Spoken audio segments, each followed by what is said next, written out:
Good morning, children. In Geography Standard 8, today we start Chapter 5 in second term. Chapter name is Industries.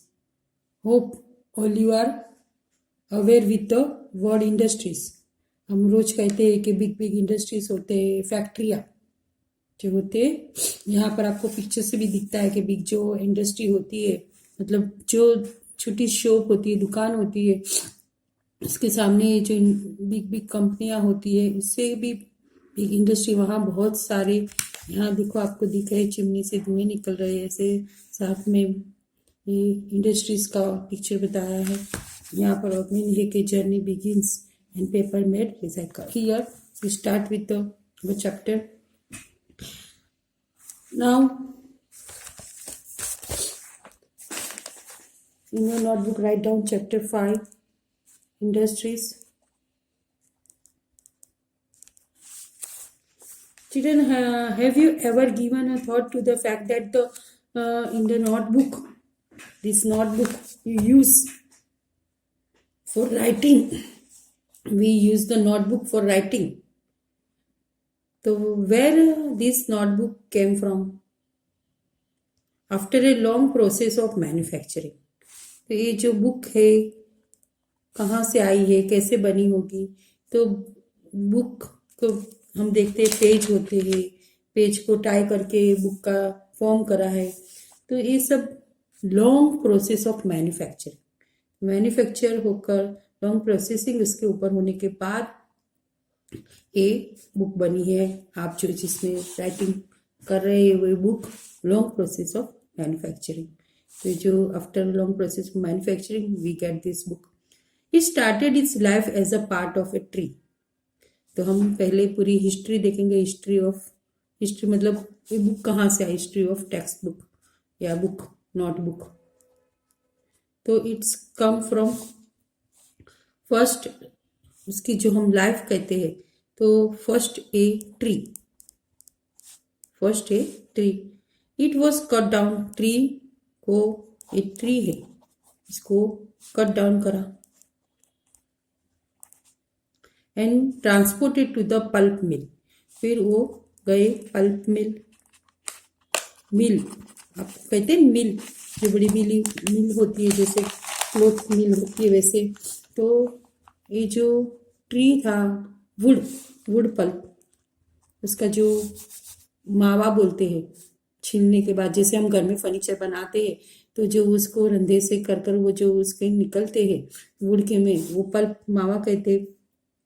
There the wood of the tree was processed.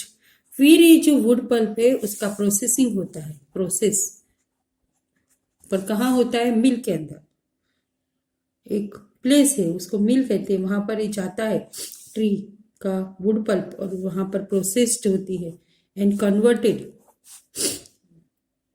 into wood pulp. The wood pulp was mixed with chemicals. फिर इसमें mix होता है, mixing करा जाता है chemicals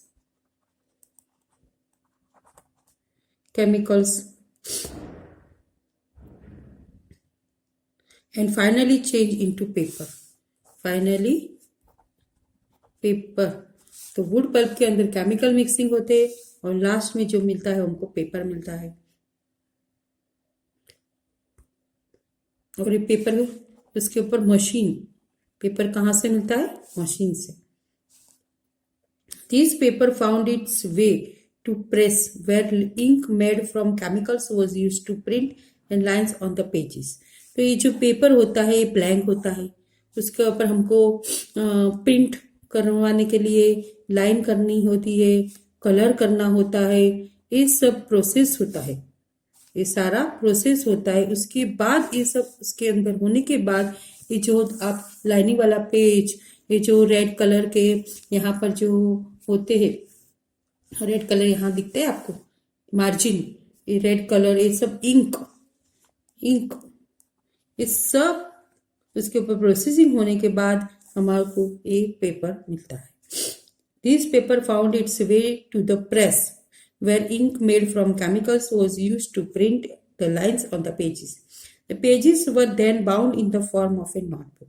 और फिर ये जो पेज होता है, ये पेज में से नोटबुक बाइंडिंग होती है, बाइंडिंग, बाउंड, और फिर हमको नोटबुक का नोटबुक फॉर्म में मिलता है। फिर नोटबुक पैक्ड होती है and send to the market for sale. तो ये आफ्टर नोटबुक उसकी पैकिंग होती है, पैकेजिंग, ये भी खास है पैकिंग, और पैकिंग के बाद सेंड टू द मार्केट।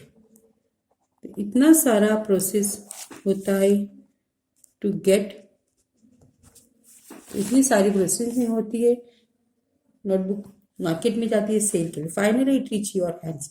और फिर स्टूडेंट हमारे पास आती है और हम इसमें लिखते हैं।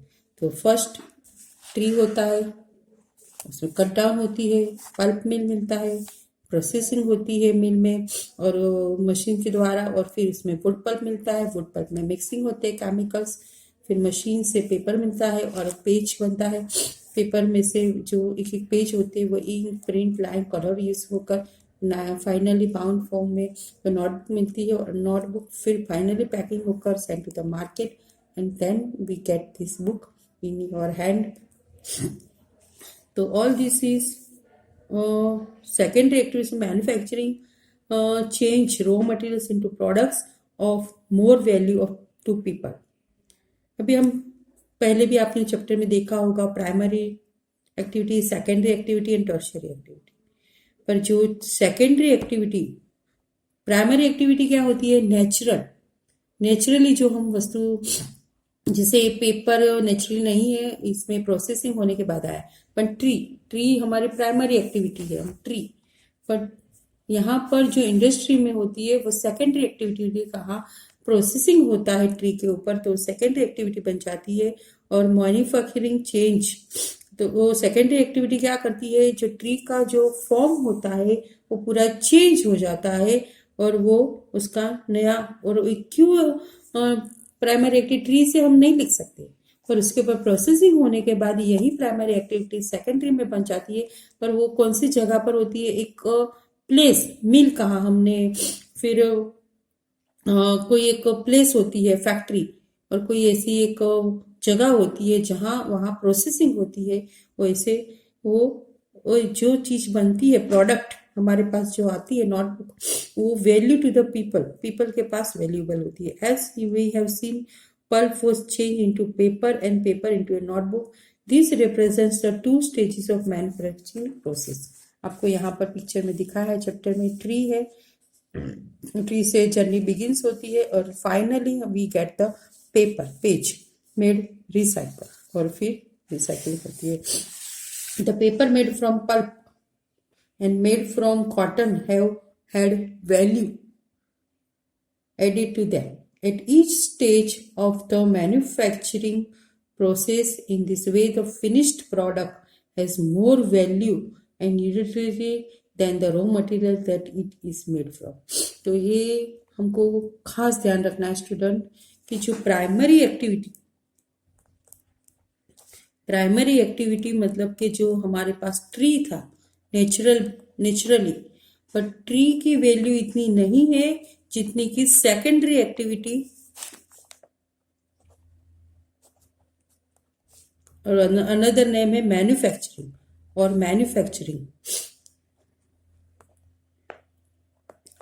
क्योंकि यहाँ पर प्रोसेस होता है ट्री के ऊपर, मैन्युफैक्चरिंग होती है। और जैसे कि पेपर एग्जांपल हमने देखा था, पेपर मेड फ्रॉम पल्प, तो जो पल्प है, and cloth made from cotton, जो क्लोथ हम बनाते हैं वो सेकेंडरी एक्टिविटी है, पर वो प्राइमरी कॉटन, तो had value added to them, और उसमें वैल्यू बन जाती है each stage of the manufacturing process. In this way the finished product, तो हमको फिनिश्ड प्रोडक्ट क्या मिला, नोटबुक, तो finished product has more value, तो जो नोटबुक की मोर वैल्यू है।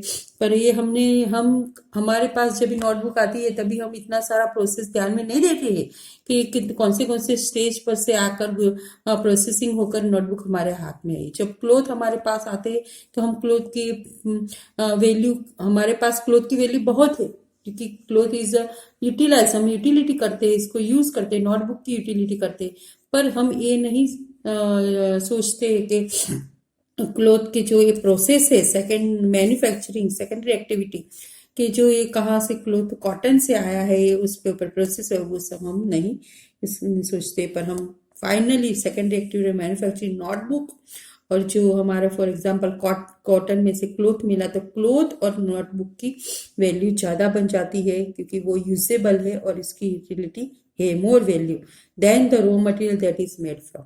तो जो उनका रॉ मटेरियल है, जैसे नोटबुक का रॉ मटेरियल ट्री और उसका कॉटन का सॉरी क्लोथ का रॉ मटेरियल है, मतलब कच्चा माल, एक किससे बना रॉ मटेरियल, मतलब एक जो हम क्लोथ पहनते हैं, जो हमारे पास क्लोथ है, वो cloth from where it came, तो ये कहाँ से आया, जो उसका रॉ मटेरियल क्या है कच्चा, तो वो कच्चा है उसका कॉटन। आपको पता है कॉटन में से क्लोथ बनता है, जो हमारे खेत में कॉटन होते हैं, कपास हम बोलते हैं, उसमें से क्लोथ बनता है। तो कॉटन रॉ मटेरियल, उसकी उतनी जितनी वैल्यू नहीं है और जितनी यूटिलिटी है क्लोथ की। Now here after that we see one main topic, one main this chapter, industry. So industry first we learn the definition, its meaning. This we will see in the next class. Thank you very much.